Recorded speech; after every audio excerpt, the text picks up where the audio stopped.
हमारे शहरों की तो कुछ भी नहीं है वहाँ तो। मतलब जैसे नदी और ये सब चीज़ें हैं, उससे एक अलग ही वो है ना, जैसे ऊर्जा बड़ा साधकों के लिए बहुत अच्छा कहीं प्रकृति है, है। कहीं प्रकृति है तो कहीं पैसा है। हाँ, जहाँ पैसा नहीं, पैसा है वहाँ वहाँ पर प्रकृति करते ही नहीं है। नहीं। कोई भूख से लड़ रहा है, बाप हाँ प्रकृति यहाँ को इसलिए महसूस कर पा रहे हो कि ये बहुत चीज़ें भी दिन के हैं। बाद मिली है। हाँ ये चीज़ें भी हैं, और यहाँ के लोग यहाँ रह के प्रकृति को नहीं वो महसूस नहीं आ कर पा पा रहे। रहे। हाँ उनकी वो भूख है पैसे भूख की। है। सबकी अपनी अपनी भूख है, सबकी अपनी अपनी प्यास है, सबकी अपनी अपनी तड़प है। ठीक बात है, उस चीज़ को ज़्यादा उसमें ना उलझ के समझ लेना है बस। यहाँ रह के भी लोग प्रकृति हाँ को नहीं समझ पा रहे हैं कितने क्योंकि उनकी लोगों को, भूख पैसे की है। हाँ कितने लोगों को देखा है मैंने पीछे। उनकी भूख पैसे की है, बिल्कुल उन्हें बिल्कुल। पैसा चाहिए, उन्हें प्रकृति से कोई मतलब नहीं। आप प्रकृति को इसलिए एहसास कर पा रहे हो कि आपके पास पैसा है लेकिन प्रकृति से बहुत दूर हो, इसलिए आप यहाँ पे एहसास कर पा रहे हो। तड़प है, प्यास है। ये लोग उग चुके हैं, इन्हें जहाँ पैसा मिले वहाँ जाए, इन्हें प्रकृति से मतलब नहीं है। जब पेट भरा रहता है तो धर्म समझ में आता है क्या? हाँ, रोटी कपड़ा मकान से जब हम हल्की पढ़ते हैं तो समझ नहीं आता है। तब समझ में आता धर्म है स्थापित होगा तब समझ कि में हमारे जीवन में प्रकृति का क्या महत्व है। और एक तरफ भूख है और एक तरफ आप प्रकृति को दिखाओ, तो पहला चुनाव आदमी भूख की करेगा, क्योंकि जब वो रहेगा तभी ना इस प्रकृति को महसूस कर पाएगा। जब वो नहीं रहेगा तो प्रकृति को कैसे महसूस कर पाएगा? माता जी हमेशा कहा करती है, कोई भी काम करने से पहले ना पेट में अन्न होना चाहिए। बाकी सारे काम बाद में, प्रथम जो करना है वो कर लो, एकदम। उसके बाद नेक्स्ट कदम लेके चलो।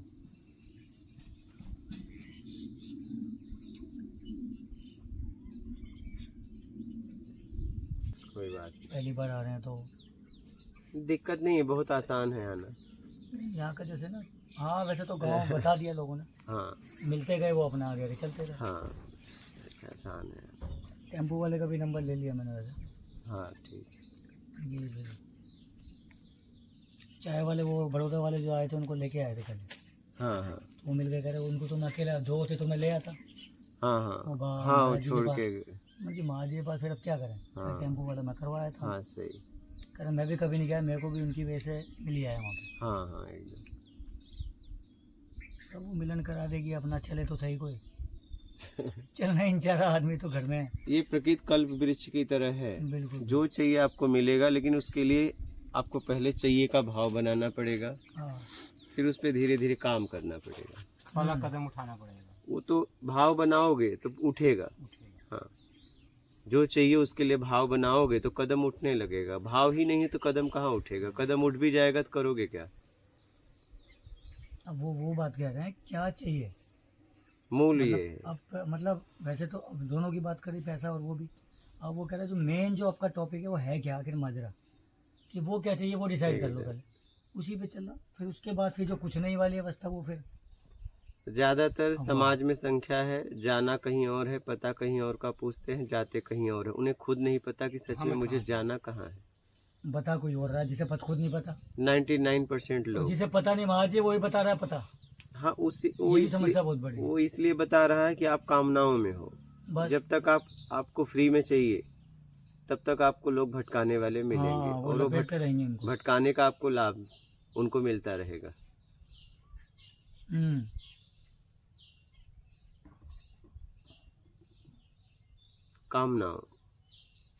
कामनाएं की वजह से लोग भटक रहे हैं।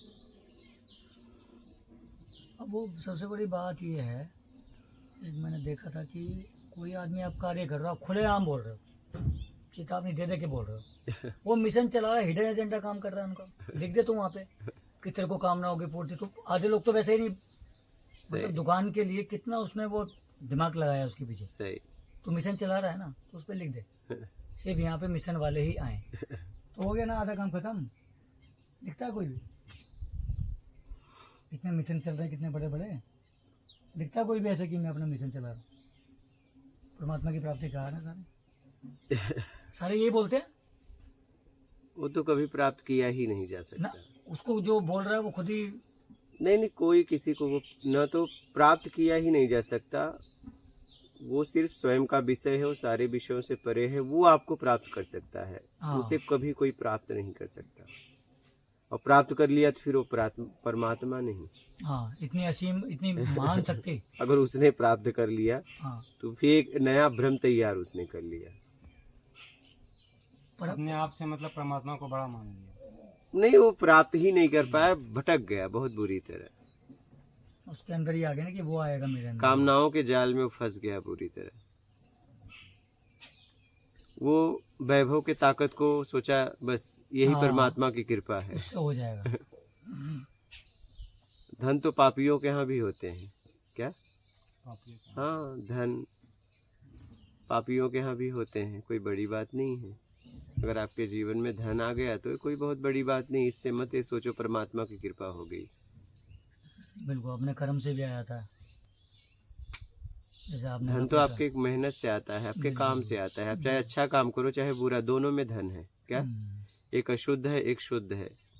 एक आपको बर्बाद कर देगा, एक आपको आबाद कर देगा। ईमानदारी का धन आपको आबाद कर देगा, बेईमानी का धन आपको बर्बाद कर देगा। धन तो दोनों काम से आता है, आप चाहे अच्छा काम करो चाहे बुरा करो।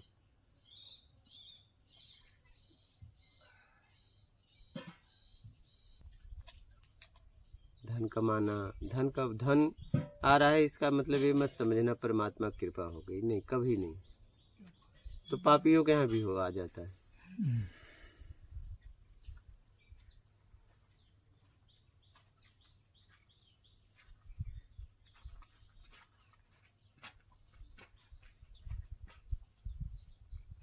ज्यादातर यही होता है कि लोग कहते हैं हम गरीब थे अमीर हो गई परमात्मा की कृपा। क्योंकि सत्संग में ऐसा ही बताया जाता है, और लोग जाते हैं भी तो उसी लिए जाते हैं जी हमारी तबीयत खराब था तो बताते हैं हाँ इनकी तबीयत सही हो गई, इनकी इतने दिनों से जॉब नहीं लग रहा था, इनका लड़की की शादी। क्योंकि समाज में आज जितने भी सत्संग में वो बताए भी जाते हैं, और जहाँ पे गुरुजी बैठे होते हैं वहाँ पे उनके शिष्य होते हैं तो वो भी माइक से यही लेके बोलते हैं। एक जो उनमें सत्संग उनको खड़े कर देते हैं, उनसे पूछा जाता है कि भाई कितने साल से आप बीमार थे? वो बताते हैं जी मैं 10 साल से बीमार था, मैं यहाँ गया कुछ नहीं हुआ, तो हमने आपके बताया तो उनके साथ 4 और चले गए, तो बताया भी यही जाता है। लेकिन हमें समझना चाहिए ना। हाँ, लेकिन हम लोग का माहौल भी उसी टाइप से है। हमें जैसे भी तो- पहले वाला एजुकेशन का टर्म में देखा जाए, हम लोग के जब से लाइफ स्टार्ट हुआ तो नाना नानी के यहाँ हम लोग रहे हैं तो वो सत्संगी थे, तो हम लोग का अध्यात्म से लगाव शुरू से रहा, हल्का हल्का समझ पाया, पूरा समझ नहीं पाया।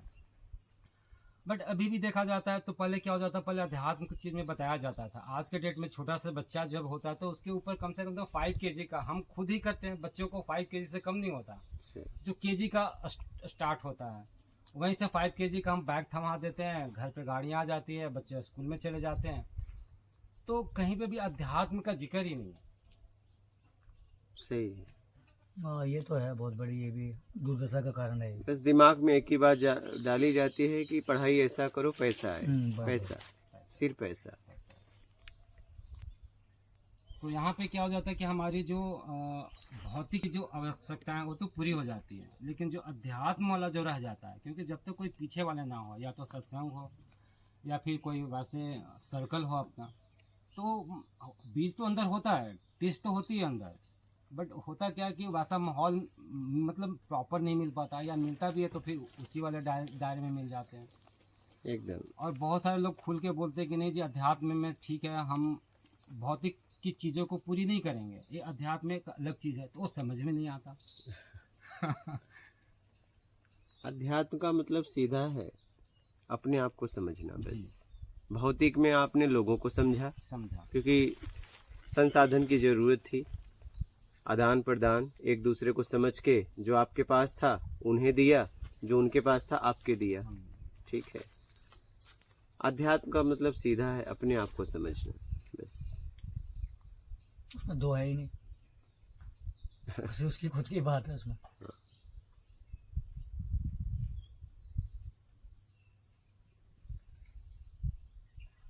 समझने की जब बात आता है तो कोई अगर इस चीज़ को समझ रखा है वही तो समझा पाएगा, अदरवाइज हम लोग अभी इतने दिन से पढ़े हुए हैं तो लोगों का अलग अलग है। पहले तो उन्होंने बताया चलो जी आप साधना कर लो, हम लोग ने बैठे 1 घंटा तक अभ्यास किया, ठीक है जी, त्रिकोटि पे ध्यान लगा, हम लोग ने ध्यान स्टार्ट कर दिया।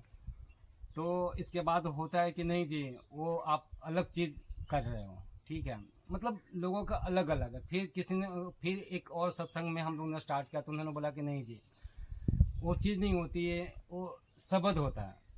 तो हम लोग फिर सार शब्द के पीछे पड़े। तो फिर सार शब्द के बारे में पता हुआ, तो फिर ये हुआ कि नहीं जी, वो आप सवेरे जो ब्रह्म मुहूर्त होता है 3 साढ़े 3 बजे के बाद जब उठो, जो हल्की सी जो धुनी स्टार्ट है, आप उस पर हल्का सा ध्यान, मतलब थोड़ा वो करो। तो उसके बाद में नहीं जी, वो तो रुक रुक के आता है, जब परमानेंट मतलब आ जाएगा तो फिर वो आपकी तरफ से होगा नहीं, वो परमात्मा की तरफ से होगा। और बस केवल जो धुन है, वो आत्मा की जो धुन है, वो खंडित है। तो हम लोग फिर मतलब जैसे जैसे मिलते हैं वैसे एकदम, वैसे एकदम। स्टेप्स हम लोग आगे बढ़ाते हैं। तो एक तरह से देखा जाए तो पॉजिटिव हम लोग के लिए ये रहा कि एक स्टेप समझ समझ कर हम यहाँ पे पहुँच रहे हैं, उस चीज़ को समझ पा रहे हैं। सही। तो अब हुआ कि नहीं जी, अब जैसे अभी हम 1-2 सत्संग आपका सुने, तो फिर पता चला कि नहीं जी, ये तो कुछ और चीज़ है। तो फिर अंदर से तो आग लगी हुई तो है ही है। एकदम। तो फिर होता है जी, चलो ठीक है। अब तो एक स्टेप बाय स्टेप का जो सफ़र स्टार्ट हुआ, तो एक भौतिक का एक हल्का सा ये है कि हम लोगों ने हल्का सा स्टेप, वो जिम्मेवारियाँ जितना था, यानी कि जो अर्न करना था, एक स्टेबल होकर कि हाँ, जब इस फील्ड से रहते हुए और इस वाले अध्यात्म में हम जुड़ सकें, तो एक हमारे लिए एक तरह से पॉजिटिव वर्क कर पाया। और नहीं तो अगर हम हल्का सा उधर अगर कमज़ोर हो पाते तो फिर इधर ध्यान नहीं आ पाता। एकदम एकदम। और दूसरी चीज़ ये है कि हम लोग हल्का सा नाना नानी के यहाँ रहे थे, सत्संग का असर था, तो अंदर से बीज तो था ही। एकदम। देखिए, लोग ध्यान को बहुत अलग अलग तरीके से बता रहे हैं, लोग ध्यान की तरफ भाग भी रहे हैं। जी लेकिन आप अगर ध्यान दें तो आपको बचपन से ध्यान सिखाया जा रहा है। जैसे आप खेलने जा रहे थे तो आप माँ से बोले मैं खेलने जा रहा हूँ, तो बोला ध्यान से खेलना, ध्यान से खेलना, ध्यान से पढ़ना। तो ध्यान से खेलने का मतलब क्या था कि ऐसा खेलना चोट वोट ना लगे, ना लगे। क्या उसका कहना कुछ और था। ध्यान से साइकिल चलाने जा रहे थे तो बोला गया ध्यान से साइकिल चलाना, मतलब गिरना मत। वो सिखा रहे हैं, हर कदम पे ठीक है, सिखा रहे हैं हम, लेकिन हम पकड़ नहीं पाए। पकड़ने वाले। एक्चुअली क्या है, वो भी क्या बोल रहे हैं उन्हें भी नहीं पता था, बोलने वाले को भी नहीं पता था ना वो क्या दे रहा है, तो लेने वाले को कैसे पता होगा। क्या हाँ जी, जब देने वाला ही, माँ बाप ने क्या बोला, बहुत गहरी बात बोली, लेकिन उन्हें उस गहराई का खुद बोध नहीं था, ज्ञान नहीं था, समझ नहीं था। वो भूल से एक दूसरे को बोल रहे हैं। आप भी अपने बच्चों को यही कहे, हाँ जी, ध्यान से जाना, बस एक दूसरे को ध्यान पहुंचा रहे हैं, पहुंचाया। लेकिन पता नहीं। काश हम कर्म को ध्यान से करते, क्या बस कर्म में इतना ध्यान रखते कि कहीं गलती ना हो, गलती बस ना हो। कहीं छल कपट चोरी बेईमानी चापलूसी मक्कारी धूर्ता पाखंड ना हो। अब ये चापलूस वाली जो बात है ना, हम क्या कहें, ऑफिस में ऐसा माहौल है, अगर उनकी बात में हाँ हमें हाँ अगर नहीं करते तो आपकी एक अवस्था वहाँ ना अलग टाइप की हो जाती है। मैं अपने ऑफिस में मैं मतलब कि हर एक से एक अलग टर्म पे आ गया, मतलब हमारे कोई ना तो सर्कल है ना वो है, कोई भी चीज़ अगर उन लोगों से गलतियाँ होंगी तो कुछ इशू क्रिएट नहीं होंगे, क्योंकि हम उनके हाँ में हाँ नहीं मिलाते, हम लोग उन बातों को बोल देते हैं। तो अब मुझे ऐसा समझ में आता है कि अब बोलने से पहले या तो चुप रहिए या तो फिर बोलिए नहीं। ये दो सिचुएशन यहाँ पे आ जाता है। अंदर से पता है कि ठीक है जी हमारी गलतियाँ नहीं है, तो अब वहाँ पे हम लोग को समझ में नहीं आ पाता कि करे तो क्या करे। अपने आप को योग्य बनाइए, इतना योग्य बनाइए कि आप जिस फील्ड में काम करते हैं पूरी ईमानदारी से हाँ, करिए, ईमानदारी तो है, और योग्य बनाइए कि उनके पास दूसरा ऑप्शन ना हो, क्या आप जैसा। फिर वो आपकी बात सुनेंगे, तब आपको चापलूसी नहीं करनी पड़ेगी। अगर उनके पास आपसे अच्छा ऑप्शन रहेगा तब आपको चापलूसी करनी पड़ेगी, ध्यान रखना। क्या तो हमारे टॉप पे हैं जो बॉस है उनसे हम लोग क्या कर सकते हैं।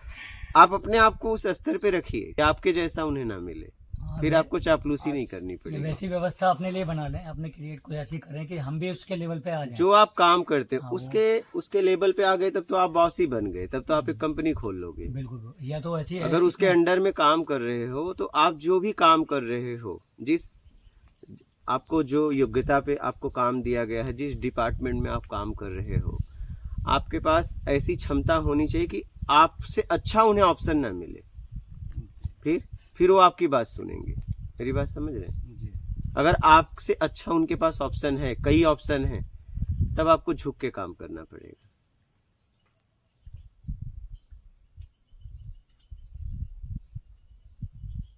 आप जो भी काम कर रहे हैं अपने आप को उस स्थिति पे रखिए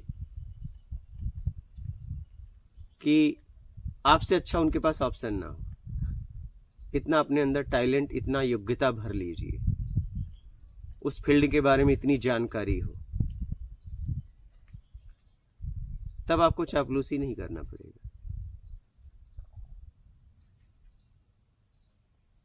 ज्यादातर लोग क्या कर रहे हैं, ध्यान के माध्यम से बाहर ले जा रहे हैं। बाहर से तो हमें छूटना है, हमें कहीं न कहीं बाहर लेके जा रहे हैं। तो एक चीज और हमें समझ में नहीं आता, जैसे अब अध्यात्म से हम लोग जुड़े हैं तो बताते हैं ठीक है जी अंदर की ओर आओ, जैसे हम लोग का स्टार्टिंग जब हुई तो साधना हो गया। फिर अब एक समस्या यहाँ पे आते हैं कि नहीं जी अंदर जो है वो परमात्मा तो है नहीं, मतलब अंदर कुछ भी नहीं एकदम। तो अब यहाँ पे हल्का सा ये हो जाता है, कुछ लोग कहते हैं कि नहीं जी परमात्मा जो है वो अंदर है, अब कुछ लोग कहते हैं कि नहीं जी परमात्मा बाहर है, अब कुछ लोग कहते हैं कि नहीं जी ये पिंड है और ये जो ब्रह्मांड है इन दोनों से ऊपर है। देखो परमात्मा ना तो अंदर है ना बाहर है, ठीक है, इससे भी परे है। अंदर आने की जरूरत नहीं है, मुझे बस मूल जहां मैं फंसा हूं वहां से अपने आप को छुड़ा लेना है। तो मूल में जहां रहूंगा वहां आ जाऊंगा। हमें ना अंदर जाना है ना बाहर जाना है, मुझे बस राग द्वेष से अपने आप को निकाल लेना है। जहां जहां मैं उलझा हुआ हूं, जहां जहां मैं फंसा हुआ हूं, वहां से मुझे अपने आप को निकाल लेना है, जिससे मेरा जीवन अशांत है। जिससे जिससे अशांति है वहां से मुझे निकाल लेना है। जिससे जिससे कुछ मिल रहा है, शब्द दृश्य गंध रस स्पर्श, उसके मोह में मैं फंस गया हूं, उससे अपने आप को निकाल लेना है।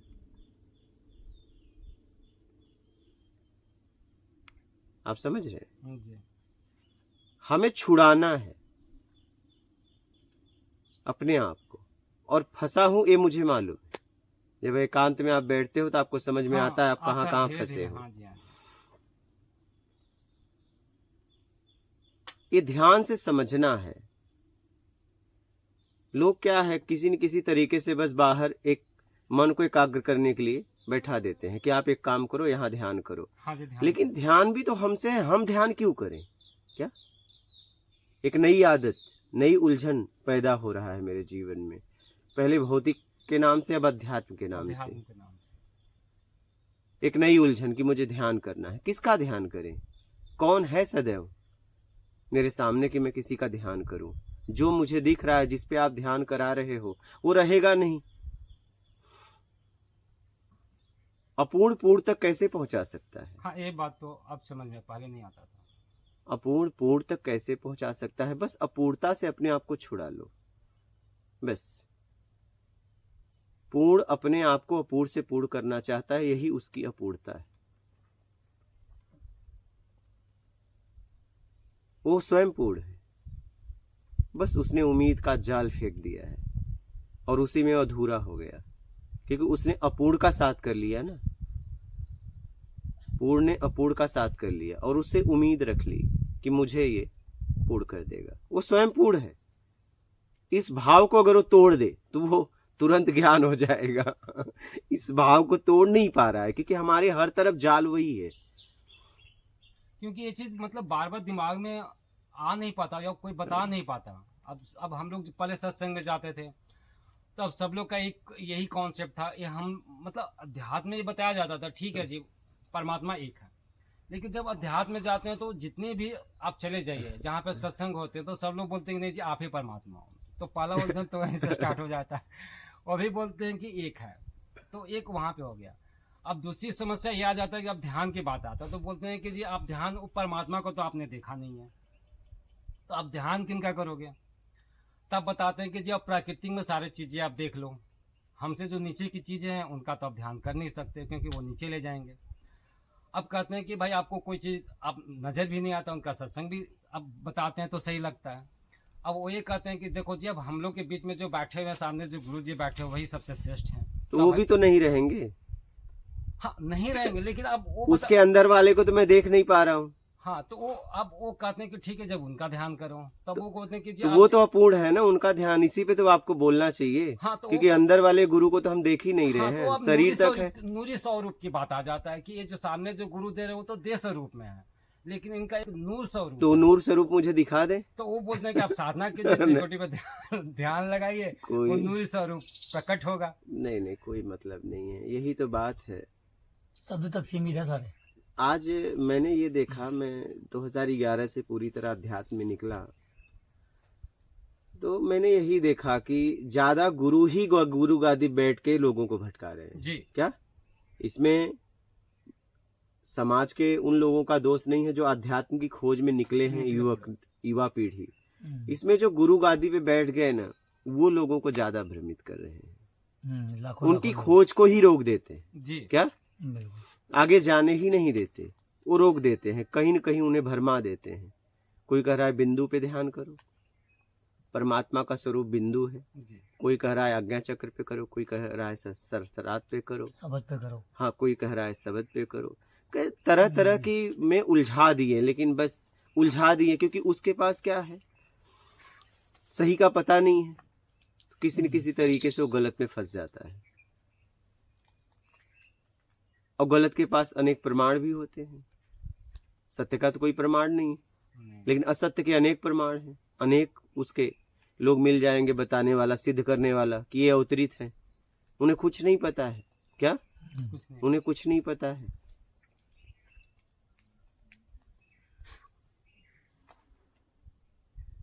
सालों से लोग कई वर्षों से ध्यान कर रहे हैं, कुछ नहीं हुआ उनके जीवन में, कुछ नहीं हुआ, क्योंकि वो गलत तरीके से जा रहे हैं। मूल कर्म है जीवन में, हमने जीवन में यही समझा, अर्थ काम मोक्ष। आप किस भाव से कौन सा कर्म करते हो, बस बेईमानी करना छोड़ दो जिंदगी में, तभी आप अपने आप को समझ पाओगे। अगर ये नहीं छोड़ा तो आप कुछ भी कर लो, कुछ भी कर लो। राक्षस लोग भी तप किए, देवी देवताओं को प्रसन्न किए, क्या किए, अपना पतन किए। पतन कर दिया। हाँ तो आप ऊर्जा आपको तो मिलेगी, एकाग्रता बढ़ेगी, ऊर्जा मिलेगी, लेकिन आप अपना पतन करोगे, क्योंकि बेईमानी छोड़ा ही नहीं। एक आदमी को रोज शराब पीता है, उसको 100 रुपए मिलते हैं, आप 1000 दे दो, पहले घर तक पहुंचता था, अब नाली में लेटेगा। पहले तो उसका शराब छुड़ाना चाहिए था ना। पहले आप अपनी गंदी आदतें छोड़िए, कर्म के प्रति पूरी तरह ईमानदार हो जाइए, और फिर सत्कर्म में लगिए, फिर आप अपने आप को समझ पाएंगे। आप समझ रहे हैं? इसके अलावा कोई रास्ता ही नहीं है, इसके अलावा कोई भी रास्ता नहीं है, और ये रास्ता लोग नहीं बता रहे हैं। नहीं क्या बताया।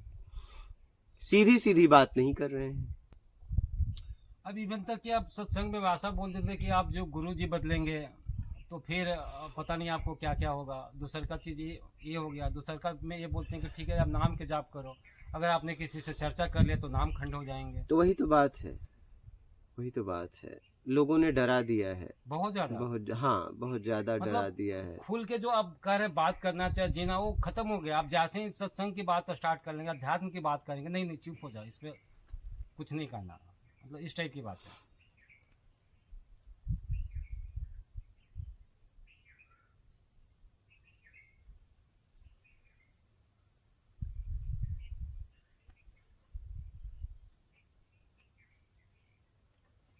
मूल पहले अगर आप अध्यात्म में शुरुआत करना चाहते हैं तो पहली चाबी है, आपने बंद की है बेईमानी से, ईमानदारी से खुलेगा गेट। क्या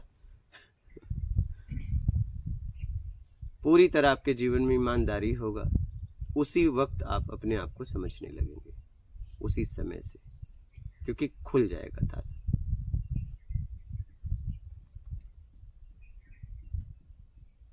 तो पूरी ज़िंदगी को मैं अभी देखा, जैसे आपके सत्संग सुना तो पूरी ज़िंदगी को देखा, तो हम अपनी लाइफ की एक बार बैठ के या 2-3 बार पहले भी हम एनालाइज करते थे।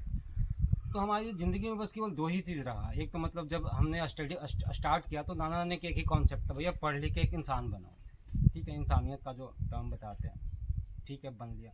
इसके बाद भैया आप कहीं पे या तो नौकरी करो, क्योंकि हम लोग का एक रग में ही बैठा हुआ है। पहले क्या होता था लोगों के बिजनेस, तो हम लोग के रग में अब बिजनेस नहीं है। पहले क्या होता था कि खेती बाड़ी होता था, अध्यात्म होता था। तो अब गांव की सिचुएशन से ऐसे हो गए हैं कि आप खेती बाड़ी करके मतलब अपने जनरेशन को पढ़ा पाना आज के लाइफ में बड़ी कॉम्प्लेक्स है। जब भी हम गांव में जाते हैं तो ये एहसास होता है। पहले फसल भी बहुत अच्छा होता था, तो हमारा पूरा ध्यान स्टडी पे रहा। अब स्टडी होने के बाद में फिर हम लोग जहाँ पे रहते थे गांव से उठ के शहर में गए, वहाँ पे जितनी हो सका हम लोग ने स्टडी किया, घर का सपोर्ट रहा। अब फिर वहाँ पता चला कि नहीं, अगर आप इसे हायर करना चाहते हैं तो आपको दिल्ली जाना पड़ेगा, वहाँ पे एजुकेशन लेना पड़ेगा। हम लोग दिल्ली में आ गए, ठीक है, वहाँ पे एजुकेशन स्टार्ट हो गया। इसके बाद फिर जॉब लगी, जॉब लगने के बाद में पूरी की पूरी फोकस हम लोग के जॉब पे रहा। तो एक अध्यात्म ही ऐसी चीज़ था जो हमारे बैकबोन को अंदर से शक्ति दे पा रहा था। क्योंकि आज के डेट में लोग कहते हैं कि अगर आप, अब जैसे रिलेटिव की बात करते हैं, अब जैसे होता है कि जी शादी विवाह, अगर आप नहीं आएंगे तो हम आपके यहाँ नहीं आएंगे। तो ये हमारा अध्यात्म में इतनी मतलब शक्ति था जो मतलब ठीक है जी, आप नहीं आएंगे तब की बात तब देखी जाएगी, अभी से हम क्यों टेंशन लें। तो ज़िंदगी में देखता हूँ तो एक देखा जाए तो एक सरल ज़िंदगी जो कहा जाता है, उसी पे हम लोग ने जो स्ट्रांग था उसी पे हम लोग आगे बढ़े और बढ़ते बढ़ते बढ़ते मतलब यहाँ पे आए। तो एक जो एक कंफ्यूजिंग है, जैसे अब जैसे जीव आत्मा हो गया, आत्मा हो गया, परमात्मा हो गया, और बहुत से ऐसे ऐसे टेक्निकल चीज़ें हैं। जैसे अब प्रेम की बात करते हैं, जैसे सुख की बात करते हैं, आनंद की बात करते हैं, परमानंद की बात करते हैं, तो ये ऐसे ऐसे टेक्निकल टर्म दे देते हैं जो वो दिमाग से मतलब निकल नहीं पाता इस चीज़ों से। आदमी उसी में फंस के रह जाता है।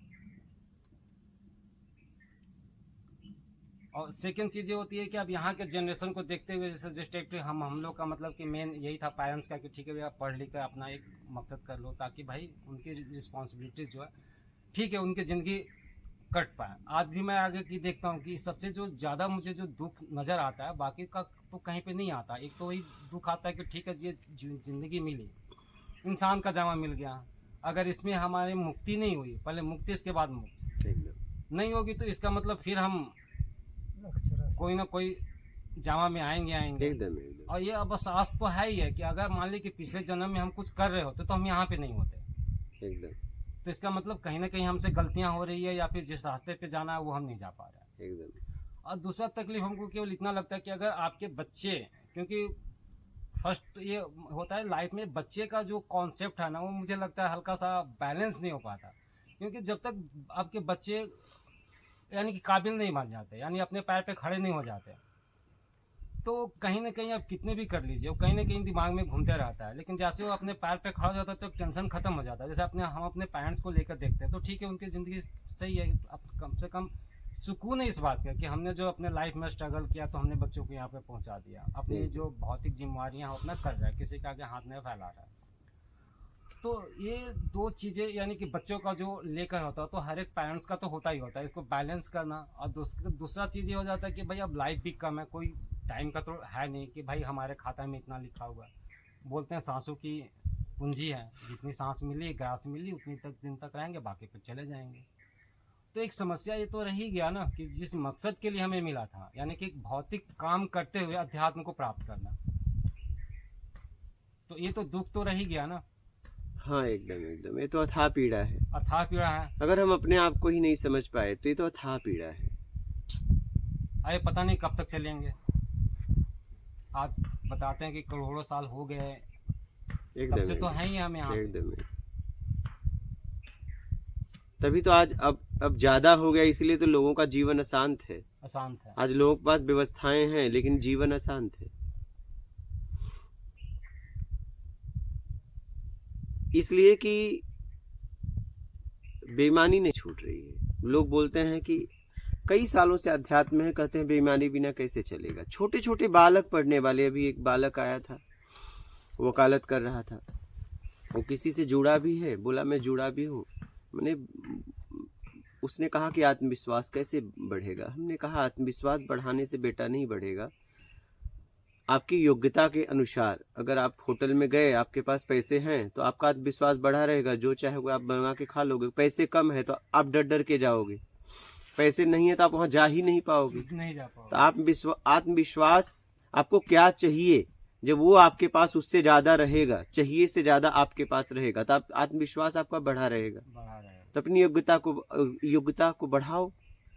उससे मैंने कहा इसके लिए ईमानदारी जीवन अपना लो, बोला बाबा बेईमानी बिना कैसे चलेगा। मैं ये अभी बताइए कि वो पढ़ के कॉलेज करके अभी वकालत करने जा रहा है।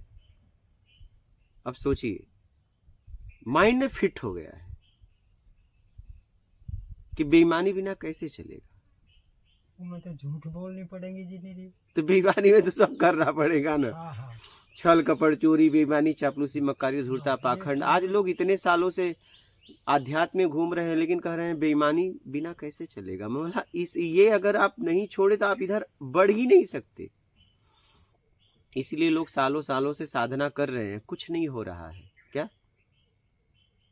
दोनों हाथों में लड्डू चाहता है, वहाँ तो ब्रह्मांड मिले। और साधना और में यहाँ एक पे चीज और है, जैसे मान ली कि ठीक है आपने एक दो गलत काम कर दिए हैं या हो गई है, वो तो हो गई है तीत में, हाँ, वो तो चाहे बैठने जितना के हुई बाद रहे। में वो परेशान करता ही करता है। अब जब मैं कह रहा हूँ हाँ, कि वाल्मीकि से बहुत गलतियां हुई थी लेकिन ब्रह्म समान हो गए। आप जिस वक्त साधना करते हो वो छोड़ दो, फिर हाँ जी, हुई छोड़ दो, हो गई वो भी छोड़ दो, लेकिन अब करना तो बंद करो।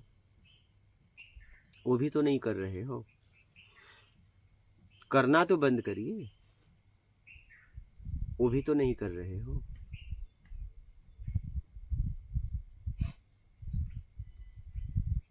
जब आप अध्यात्म में आए तो उसके पूरे नियम संयम का पालन तो करिए। तो करना बंद कर दो। लेकिन बोल रहे हैं बेईमानी बिना नहीं चलेगा।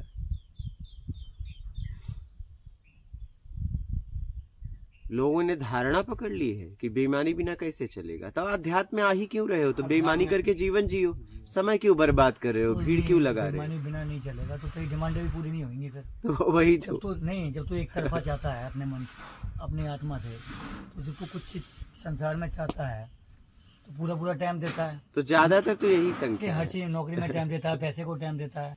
तो जब तेरी बात आती है तो कहता है कि नहीं, अपने से मुंह फेर लेता है, मतलब अधूरापन। वहाँ भी तो पूरा ही देना पड़ेगा ना उस चीज को। अच्छा, गुरु लोग भी साधना तो करवा रहे हैं लेकिन ये सीधी सीधी बात नहीं बता रहे हैं कि आप इसमें आए तो पहले तो आप सर्वप्रथम बेईमानी छोड़ दो। ये भी नहीं बता रहे हैं। ऐसी बातें भी नहीं आती। लेकिन मैंने कि जितने भी लोग जाते हैं वहाँ पे यही बोलते हैं कि गुरुजी हमें मतलब कि भौतिकवाद की डिमांड ज्यादा करते हैं। तो भौतिकवाद करो ना, ईमानदारी से जीवन जियो। राम भी जिए, कृष्ण भी जिए, राजा जनक भी जिए, कितने महात्मा वो भी तो जिए। क्या तुम ही एक जीवन में इस दुनिया में तुम ही जी रहे हो? आप सोसाइटी क्यों मेंटेन कर रहे हो? आप जीवन को मेंटेन करो ना। हाँ, वैसे सर्कल बना आप के सोसाइटी में फंस गए हो क्या? करना। हाँ, वो देखेंगे मेरे को, वो मेरे को ऐसा देखेंगे तो मैं ऐसा हूँ। नहीं, अध्यात्म में आने के बाद में ये तो निकल रहा है, धीरे धीरे निकल तो रहा है। बस। हाँ, ये निकल रही है चीज। सोसाइटी मेंटेन मत करो और जितना कमा रहे हो आराम से रह सकते वो हो। करो, कमाओ उसको। हाँ, वो हो गया या फिर मतलब अपना फैमिली हो गया, ठीक है जी, उनकी अपनी जिंदगी वो अपने ढंग से जिएंगे, हमारी एकदम जिंदगी है। ईमानदारी। मूल क्या है? ईमानदारी। हाँ जी, साथ अपने आप को समझना है तो ईमानदारी अपना लो और हर काम को ध्यान से करो। यही है ध्यान, कि कहीं गलती ना हो गलती जाए। ना हो। हाँ, क्योंकि अगर कहीं ध्यान करोगे तो आप नए ध्यान में फंस जाओगे। हाँ, हमें ध्यान से भी मुक्त होना है, क्योंकि ध्यान भी तो कब तक है? जब तक मुझे चाहिए। चाहिए से मुक्त हो गए, कुछ नहीं चाहिए में आ गए तो ध्यान भी तो हट गया।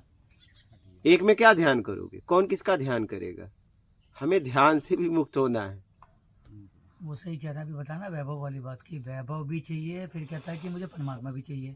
तो जबरदस्ती करके जब जाता है, समझ तो पाया नहीं, वैभव से जानना चाहता है, तो वैभव से क्या मतलब है उसका? नहीं, वही तो बात मैं है। अपने प्रयास से कैसे जान लूंगा इतनी इतनी महान शक्ति को? नहीं, वही। इतनी परम शक्ति है, उसको कैसे अपने वैभव अपने से आप को पकड़ लूं? पवित्र बनाओ और ध्यान को समझ के ध्यान करो। अपने कर्म के प्रति ध्यान रखो, कहीं गलती ना हो। बिल्कुल बिल्कुल, ठीक है। हर पल बस। सतर्कता चाहिए। हाँ।